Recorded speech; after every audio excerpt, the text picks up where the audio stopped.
그날 한양에서 가장 위세 높던 권 대감의 집에는 쥐새끼 한 마리 얼씬하지 않았다. 마당 한복판에는 정교하게 조각된 옥비녀 하나가 부러진 채 놓여 있었고, 담장 너머로는 관아 관리들의 서늘한 말소리만 들려왔다. 누구도 울지 않았고 누구도 변명하지 않았다. 오직 펼쳐진 장부 한 권이 그 가문의 마지막을 기록하고 있었을 뿐이다. 그 장부에는 10년치 굴량미 횡령 기록이 한 글자도 틀리지 않게 적혀 있었다. 권 대감은 교지가 낭독되는 동안 한 번도 고개를 들지 못했다. 그가 손에 쥔 것은 빈 상소문 한 장뿐이었다. 그러나 이 이야기는 그날부터 시작된 것이 아니었다. 그보다 12년 전 아무도 기억하지 못하는 어느 봄날 저녁부터 시작되었다. 12년 전 그 집에는 설이라 불리는 어린 여종이 있었다. 설이는 사람의 미간에 흐르는 기운을 보고 그날의 기륭을 짚어내는 기이한 재주가 있었다.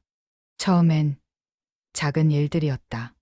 마당에 비가 올 것 같다는 말에 정말 소나기가 쏟아졌고, 손님이 올 거라는 말에 멀리서 친척이 찾아왔다. 어린 설이는 그것이 재주인지도 모른 채 그저 보이는 대로 말했을 뿐이었다. 그러던 어느 봄날 저녁, 설이는 안주인 윤 씨에게 고개를 숙여 고했다. 마님, 오늘 밤 서쪽 창고에 붉은 살기가 감도니 눈을 열지 마소서. 윤 씨는 손에 들고 있던 부채를 천천히 접으며 설이를 내려다보았다. 감히 천한 계집이 가문의 안녕을 논하다니. 윤 씨의 목소리는 차가웠다. 그러나 설이는 물러서지 않았다. 제발 오늘만은 문을 열지 말아주소서. 그 말에 윤 씨의 눈빛이 싸늘하게 변했다. 그날 밤 윤 씨는 집안 어른들을 불렀다. 이런 아이를 두면 집안에 흉흉한 소문이 돌 것이오. 한 노인이 고개를 끄덕이며 말했다. 미신을 퍼뜨리는 종은 법에도 벌하도록 되어 있지 않소? 다른 어른이 거들었다. 처벌하지 않으면 다른 종들까지 버릇 없어질 것이오. 윤 씨는 단 한 번도 망설이지 않았다. 그녀가 보기에 설이는 가문에 해를 끼치는 불길한 존재였고, 제거하는 것이 마땅한 도리였다. 조정의 경국대전에도 음양술수로 백성을 현혹하는 자는 장 80에 처한다고 명시되어 있지 않았던가. 그들은 설이를 깊은 산속 벼랑 아래로 내던졌다. 그것이 가문을 지키는 가장 합리적인 처사라 믿었기 때문이다. 그날 밤 서쪽 창고에서는 아무 일도 일어나지 않았다. 윤 씨는 안도의 한숨을 내쉬었다. 역시 근거 없는 헛소리였구나. 설이의 이름은 호적에서 지워졌고 그 집에는 다시 평온이 찾아왔다. 그렇게 12년이 흘렀다. 그 사이 권 대감의 집은 더욱 번성했고 윤 씨는 설이라는 이름조차 잊어버렸다. 그러나 한양 어디선가 누군가는 그 이름을 잊지 않고 있었다. 병인년 봄, 한양 장터에 면사를 쓴 의원이 나타났다. 그녀는 환자의 얼굴조차 보지 않고 오직 기운만으로 병점을 쳤다. 처음엔 사람들이 의심했다. 얼굴도 보지 않고 어찌 병을 안다는 말인가. 그런데 이상한 일이 벌어지기 시작했다. 그녀가 다녀간 집마다 묘한 일들이 터져 나왔다. 처음엔 우연이라 생각했다. 그러나 그 우연이 반복되자 사람들은 수군거리기 시작했다. 이조차미의 집 이야기가 제일 먼저 퍼졌다. 병인년 3월 15일 면사 쓴 의원이 참외 댁 대문 앞을 지나갔다고 했다. 그녀는 대문을 보더니 고개를 천천히 저으며 지나갔다. 그게 전부였다. 말 한마디 없이 그저 지나갔을 뿐이었다. 이틀 뒤 참외댁 뒷마당 우물에서 사라졌던 관인이 발견되었다. 관인에는 군량미 지급 승인이라는 도장이 찍혀 있었다. 이조차미는 급히 해명했다. 도둑이 들었을 것이오. 내가 왜 관인을 우물에 던지겠소. 그의 목소리는 떨리고 있었다. 관아는 조사를 시작했으나 명확한 증거는 나오지 않았다. 다만 한 가지, 그 관인이 3년 전부터 사라진 것이라는 사실만 확인되었다. 그리고 여름이 왔다. 병조 판서의 저택에서 두 번째 일이 벌어졌다. 병인년 7월 9일 면사 쓴 의원이 판서의 안지를 진찰했다. 그녀는 판서의 손목을 짚더니 조용히 말했다. 눈이 아픈 것이 아니라 마음이 무거운 것이옵니다. 판서는 코웃음을 쳤다. 의원이 무슨 마음을 논하는가. 사흘 뒤 판서의 뒷마당에선 출처를 알 수 없는 은괴 37냥이 쏟아졌다. 하인들은 말했다. 밤에 누군가 담을 넘었습니다. 그러나 땅을 판 흔적은 오래되어 보였고 흙은 이미 단단하게 굳어 있었다. 관아는 은괴의 출처를 추적했으나 어느 은방에도 기록이 없었다. 다만 그 은괴의 순도가 관청에서 쓰는 것과 동일하다는 사실만 밝혀졌다. 가을이 되자 소문은 더욱 커졌다. 병인년 10월 23일 호조 낭청의 집에서 세 번째 일이 일어났다. 면사 쓴 의원이 낭청의 며느리 불면증을 치료하러 왔다. 그녀는 며느리의 맥을 짚더니 이렇게 말했다. 잠이 오지 않는 것은 밤에 들리는 소리 때문이옵니다. 며느리가 물었다. 무슨 소리 말입니까? 의원은 대답하지 않았다. 닷새 뒤 호조에서 사라진 군량미 장부 사본이 낭청의 서재에서 발견되었다. 낭청은 소리쳤다. 누가 모함하려고 심어둔 것이오. 나는 아무것도 모르오. 그러나 장부의 먹물은 오래되어 번져 있었고 종이 가장자리는 습기에 젖어 구겨져 있었다. 새로 놓은 것이라면 그럴 리 없었다. 그때부터 한양 사람들은 패턴을 알아차리기 시작했다. 의원이 지나간 날짜와 사건이 터진 날짜가 항상 일치했다.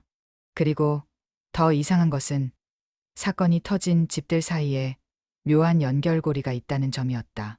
어느 날 저녁 주막에서 한 선비가 술잔을 기울이며 말했다.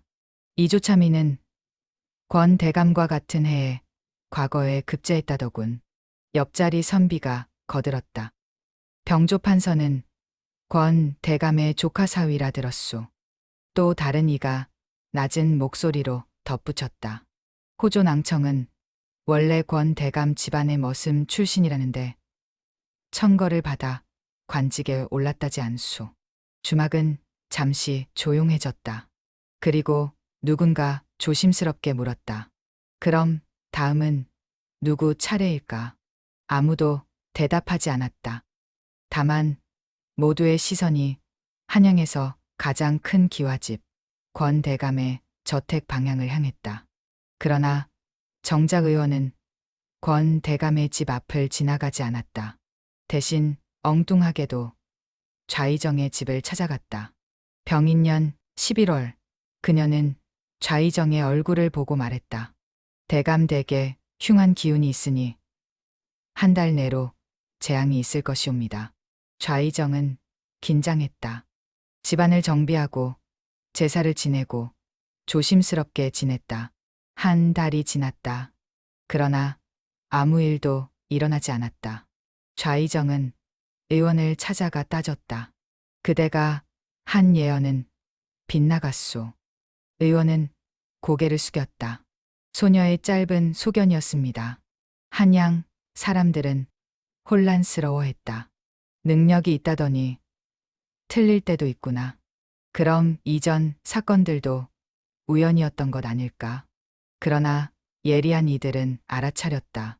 의원이 틀렸던 집은 권 대감과 무관한 집이었고 사건이 터진 집들은 모두 권 대감과 연결된 집이었다는 것을 그녀는 관상으로 미래를 보는 것이 아니라 과거의 관계망을 추적하고 있었다. 정작 의원은 아무 말도 하지 않았다. 그녀는 다만 한양거리를 걸으며 12년 전 사라진 어떤 기록의 행방을 쫓는 듯 보였다. 그 기록이 무엇인지는 아무도 몰랐다. 소문은 결국 권 대감의 귀에 들어갔다. 그는 오랜 신복인 집사 김 종사를 조용히 불렀다. 둘 사이에는 긴 침묵이 흘렀다. 권 대감은 창밖을 바라보며 천천히 입을 열었다. 저 의원이 누구인지 알아보되 조용히 처리하라. 김 종사는 고개를 숙였다. 알겠습니다. 그는 물러나와 곧바로 움직이기 시작했다. 그가 제일 먼저 찾아간 곳은 12년 전 서리를 산으로 끌고 갔던 머슴들이 사는 마을이었다. 늦은 밤, 김 종사는 머슴들을 한 명씩 불러 모았다. 촛불이 흔들리는 작은 방에서 그는 낮은 목소리로 말했다. 너희가 산에서 본 일을 기억하느냐? 머슴들은 서로 눈치를 보며 고개를 끄덕였다. 김 종사는 은자 5냥을 그들 앞에 놓았다. 그 아이는 짐승에게 물려 죽었다고 해라. 이제 와서 죽은 아이가 살아 돌아올 리 없지 않느냐? 한 머슴이 떨리는 목소리로 물었다. 그런데 만약 그 아이가 정말 살아있다면 어찌하오리까? 김 종사의 눈빛이 차갑게 가라앉았다. 살아있을 리 없다. 그리고 설령 살아있다 해도 너희가 본 것은 죽은 모습이었다. 그것만 기억하면 된다. 머슴들은 은자를 받아들고 입을 맞췄다. 알겠습니다. 저희는 아무것도 보지 못했습니다. 다음 날 아침, 김 종사는 마을 이장을 찾아갔다. 이장은 마당에서 농기구를 손질하고 있었다. 김 종사는 그 옆에 서서 하늘을 보며 말했다. 요새 장터에 이상한 소문이 돈다던데. 이장은 손을 멈추고 고개를 들었다. 무슨 소문 말씀이신지요? 김 종사는 여전히 하늘을 보며 대답했다. 헛소문을 퍼뜨리는 자능관아에 고변하여 엄벌에 처하겠소. 이장은 잠시 말없이 서 있다가 천천히 고개를 숙였다. 알겠습니다. 그날 저녁 이장은 마을 사람들을 모아놓고 말했다. 면사 쓴 의원 이야기는 입 밖에 내지 마시오. 괜한 화를 자초하지 맙시다. 사람들은 고개를 끄덕였으나 눈빛은 불안했다. 며칠 뒤 김 종사는 한양 도성 안 약방 주인들을 소집했다. 작은 객주 뒷방에 모인 주인들은 긴장한 얼굴로 앉아 있었다. 김 종사는 그들을 천천히 둘러보며 물었다. 면사를 쓴 의원이 누구인지 아는 자 있느냐? 아무도 대답하지 않았다. 침묵이 길어졌다. 김 종사는 한 번 더 물었다. 만약 그 의원을 숨겨주는 자가 있다면 무고죄로 다스릴 것이오. 한 약방 주인이 조심스럽게 입을 열었다. 저희는 그저 약을 팔 뿐 의원들의 신분을 묻지 않습니다. 김 종사는 고개를 끄덕였다. 그것으로 충분하오. 다만 기억하시오. 모르는 것이 때론 아는 것보다 안전하다는 것을. 그러나 얼마 지나지 않아 작은 균열이 생겼다. 은자를 받은 머슴 중 하나가 술에 취해 주막에서 중얼거렸다. 그날 벼랑엔 피가 없었어. 아이는 떨어지지 않았어. 그런데 왜 죽었다고 해야 하지?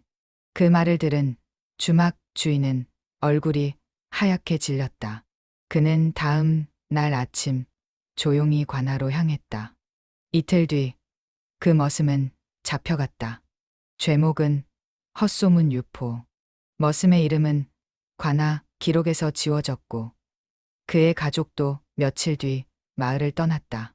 아무도 그들이 어디로 갔는지 묻지 않았다.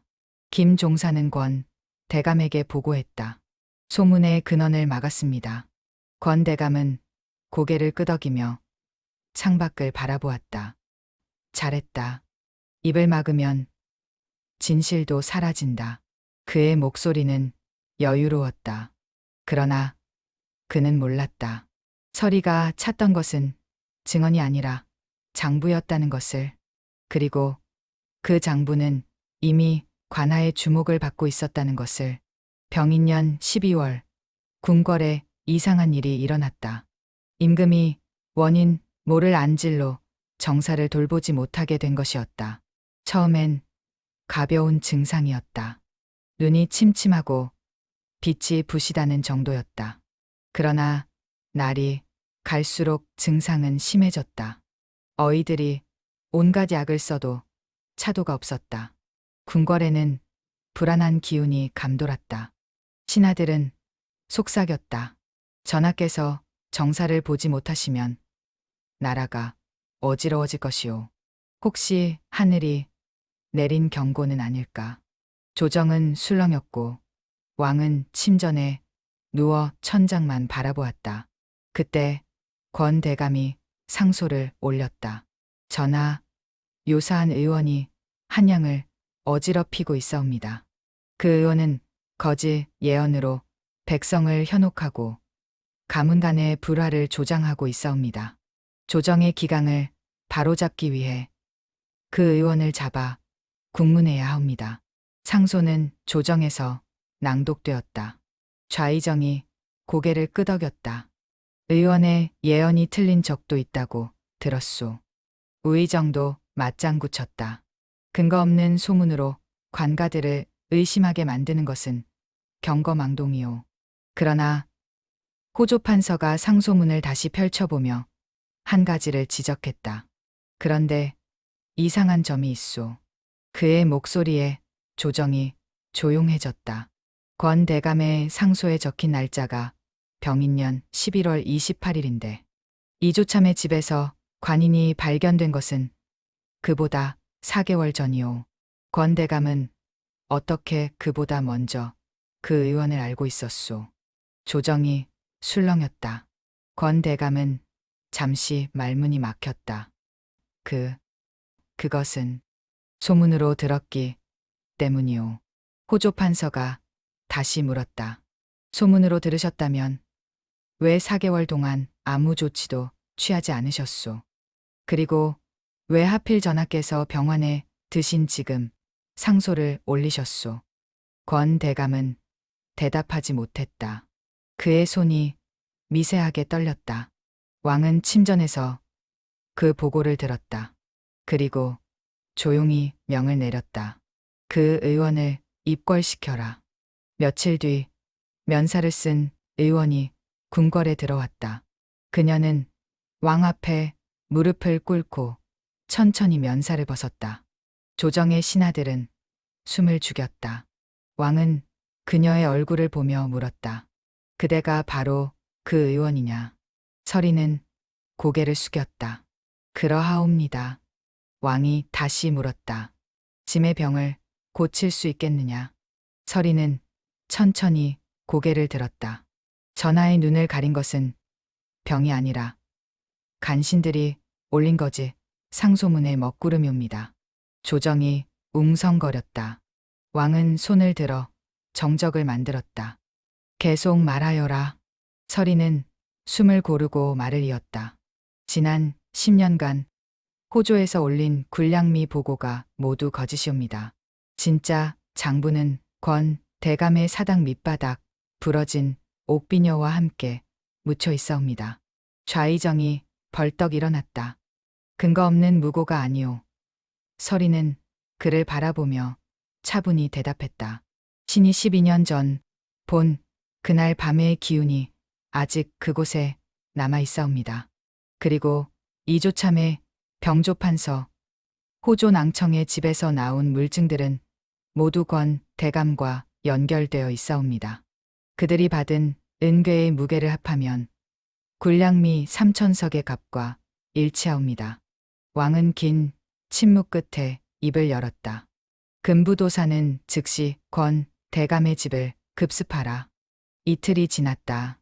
그 이틀 동안 한양은 숨을 죽인 채 기다렸다. 그리고 셋째 날 아침 금부도사들이 돌아왔다. 그들의 손에는 흙투성이, 장부가 들려 있었다. 장부는 조정에서 펼쳐졌다. 10년치 굴량미 횡령 내역이 한 글자도 빠짐없이 기록되어 있었다. 갑진년 8월 굴량미 300석을 지급한다 하고 실제로는 180석만 내주었다. 차액 120석. 을사년 4월 450석을 지급한다 하고 270석만 내주었다. 차액 180석. 병오년 정월 600석을 지급한다 하고 350석만 내주었다. 차액 250석. 총 횡령량은 3,200석이었다. 장부 옆에는 부러진 옥비녀가 놓여 있었다. 그 옥비녀에는 작은 글씨가 새겨져 있었다. 서리. 장부가 햇빛 아래 드러나는 순간 권 대감은 단 한마디의 변명도 하지 못한 채 주저앉았다. 그의 얼굴은 흙빛으로 변했고 입술은 파르르 떨렸다.